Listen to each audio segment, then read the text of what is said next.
So next, people want to ask, why do long haulers continue to experience COVID-19 symptoms for a long time? So COVID-19 is a multi-system disease that can affect every organ system in the body and every cell that has an ACE receptor, which is every cell in the body. It's generally thought of as a respiratory disease, but there can be damage to the other organs that can persist and increase the risk of long-term health problems in COVID-19 long haulers. These organs that can be affected are number one, the brain. People can have strokes, seizures, degenerative changes like Guillain-Barré syndrome, autonomic nervous system dysfunction, and psychosis and mental illness.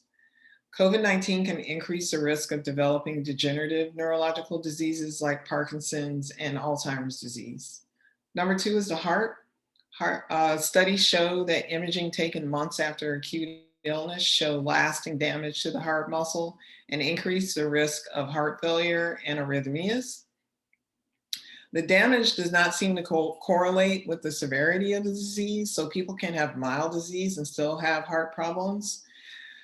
This can increase the risk of heart failure and other complications in the future. And number three is the lungs. Generally, pneumonia is associated, and it can cause damage to the tiny air sacs in the lungs.